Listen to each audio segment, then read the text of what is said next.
Let's bring John McMullen from 97.3 ESPN.com into the conversation. Follow him on Twitter at JFMcMullen. Foles quickly pays the $2 million.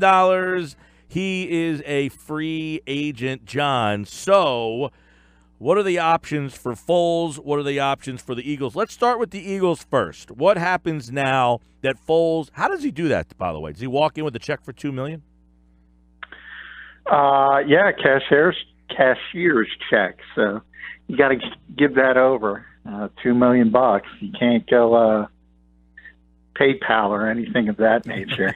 You got to get the cashier's check. So he walks in, cashier's check. Here you go, Howie Roseman. I want to be free. So currently, as we sit here right now, Nick Foles is not a member of the Philadelphia Eagles. Well, the new league year starts on March 13th, but for all intents and purposes, he's scheduled to be a free agent now. Obviously, you can work a number of things out, but we've talked about this a lot, and it didn't make any sense for Nick Foles to curtail his options. So his best option is to be a free agent, and that can get everybody involved, and that's why we've talked about this a lot. Ultimately, this is what we all expected to happen. And the only kind of thing we thought is maybe because of what he's done for this organization, they would just decline the option, not force him to pay the $2 million back. But he was always going to be a free agent, and now from the Eagles' standpoint, they have to make a decision. Do they want to tag him? And the tag is not official yet, but it's going to be about somewhere in the range of $25 million. So that's going to be very, very difficult for the Eagles to do for a couple reasons. One is they're up against it as far as the salary cap goes, and they have to be under the salary cap if they do that, the top 51 rule of the offseason. And then to trade him, he would have to, A, sign the tender, because unless he signs it, he's not your property, and he's not capable of being traded. And if he does that, it doesn't make a lot of sense for another team to trade a lot for him, because they're going to pay $25 million for 1 year. Remember that franchise tag? You can have a wink-wink extension, but that's a significant outlay. That was a question 1 year. that was a question I wanted to interject real quick, because somebody asked me this before. I didn't really know. I thought I knew the answer, but you would definitively know it. If he signs the franchise tag, another team can't just rip that up. He has to play under the franchise tag for that team? Correct, because you're trading the contract. So that's what makes it so difficult, because if you're another team and you want Nick Foles, the assumption is you want him for more than a year. Now, you could argue that maybe they're not completely sold, but if you're not completely sold, you're not going to want to give somebody $25 million and blow up your salary cap for that year. So it's just really, really difficult for me to believe they can work out a sign and trade with a franchise tag. From the Eagles' standpoint, they just want to steer him out of the division. That's their goal here, and that's what they're trying to do. They don't want him in Washington. They don't want him with the New York Giants, which is understandable. In the Giants' case, I don't think they have to worry about it, because the Giants' own incompetence is going to lead them back to Eli Manning. And so you only have to worry about Washington, and that's a significant worry, because they do need a quarterback. Alex Smith's not going to be back. And that's what the Eagles are trying to do. They'd like to see him in Jacksonville, Miami, Denver, teams like that. But he's not going to be here, essentially. Now, he's not going to be here if they can trade him. But what if they can't find a taker at $25 million? I mean, has that been – I mean, that has to be thought of, right? Like, I'm not paying $25 million for Nick Foles. You guys can get stuck with him again. Because if I'm another team, especially if I'm in the NFC East, I'm almost saying you got a $25 million guy who's not playing at all, sucking up $25 million on your cap. Yeah, it's just not tenable, and that's another part of the franchise tag that doesn't make a lot of sense, because you have to be very, very sure you have sort of a backroom deal worked out if that's the way you're going to go, because you cannot go into next season with Nick Foles as an albatross and $25 million on your cap, and that would essentially mean you're kicking the can down the road on Carson Wentz again. And as we've seen over the past couple of weeks and the acrimony and the drama there, how do you think that's going to work out? If Carson's not getting his big money extension and the backup's getting $25 million, that is something you have to throw into the pot and think about as well. So I've wrote about it a lot. I've said it consistently. Ultimately, I believe Nick Foles is going to get to free agency, and the end game here will be a compensatory pick in 2020. And I think it's pretty clear it's going in that direction. The Eagles will try to work out a deal with somebody. You never say never. It only takes one team, but it just doesn't make a lot of sense. It would have to be a very, very dumb team, to be honest. Right. You're talking about the compensatory pick, meaning nobody bites, and then the Eagles rescind the franchise tag, correct?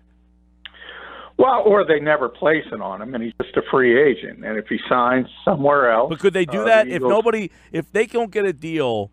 Now, this is where it's odd, because if somebody says, "Look, you put $25 million, we don't want to pay $25 million. I'll give you a 6-rounder for him." Like, at one point, do the Eagles say, "That's the best we could do. Fine, here, take them"? Or what if they say, "You know what? We didn't get a deal we liked. We don't want to pay him the $25 million." Could they rescind the $25 million so that they're not stuck with them? Well, that's the thing, and that's what makes it so difficult, because another team, it's hard for me to believe. I've talked to a couple agents, and they've used Case Keenum's contract from last year as a potential template for Nick Foles' deal, which is a little bit less than I thought, to be honest. I find it hard to believe anybody is going to want to pay Nick Foles $25 million for 1 year, and then on top of that, give up even a 6th-round pick. Well, I don't think it's going to be there, and that's why I say you never put things in pen, because there are dumb teams and there are people that do dumb things in this league all the time. But it would have to be a dumb team, because if Nick Foles gets to free agency and you play hardball, you're probably going to get him for $18 million. Well, and on multiple years, they have to put the franchise tag on him between February 19th and March the 5th. But correct me if I'm wrong here, they're in a kind of an interesting situation where they're $13 million over the cap. So if you put $25 million on him, you're going to be what, $30 million almost over $38 million over the cap.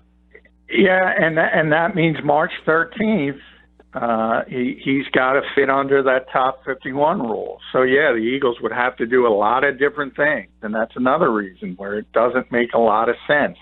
If this was an organization that had a ton of room under the cap, maybe it would make a little bit more sense. And we all know how Howie Roseman is able to manipulate the cap, but this is really, really difficult because they do have the least amount of cap space projected going into next season. And to throw $25 million on that while crossing your fingers and hoping somebody bites, that's where I said if there's any kind of deal, it's got to be worked out before March 13th. They got to know what's going to happen immediately. And even in that situation, they still have to get under the number for that day, and then they can get the $25 million off, and that would be very good. But still, you got to get there, and it would be very, very difficult to get there. In hindsight, I know what he did this year was exciting and fun. In hindsight, were they better off pulling the trigger on a trade for him before last year? Well, you know my thoughts on that. I advocated yes, yes, yes, and I've never wavered from that. The only reason I would have if they would have won the Super Bowl, then he could have said I was wrong. But yeah, they should have. You know, when you talk about the markets, that's the old saying: buy low, sell high. It was never going to be higher than last off season. Nick. And really took a deep dive after the first two games he started, and to his credit, rebounded a little bit, but it's still not as high as last season. And the Eagles, whether it was a second-round pick. What was reported the highest they could have got last year? A second? Yeah. So now they're seeking a third? You're starting from behind the wagon. Yeah. And that's what happens when you put $25 million on top of it. You're not going to get a second-round pick. You're probably not going to get a third-round pick, to be honest. It's too much money. It's, you want to – the Eagles have talked about the new norm, and I think it was important for that team to rebound and make the playoffs. And to beat the Chicago Bears, as you said, it was very exciting. In the game against the Saints, it was a great run again. But long term, I think it would have been better to get a second-round pick last year. John McMullen at JF McMullen on Twitter. So, the Eagles are seeking a third-round pick if they can try to get something for him. So the Eagles pick up the option. Now the next move, it goes back to the Eagles. Foles didn't wait long. He almost immediately, and apparently, according to reports, he's already paid the $2 million. So this whole transaction is back to the Eagles now, where they have to make the decision. Let me ask you this: is the transition tag no longer a thing? Is that an option? No, it still exists, but it doesn't do any good. All the transition tag. It's a little bit less money, but all it essentially does is give you the right to match a contract that he signed somewhere else. Right, but the Eagles aren't. What's the difference in the money? It's pretty significant. It would be probably in the quarterbacks about $20 million. So you're saving that much money. But again, it doesn't. What you're trying to do from the Eagles' standpoint is create some kind of leverage so that another team has to come to you.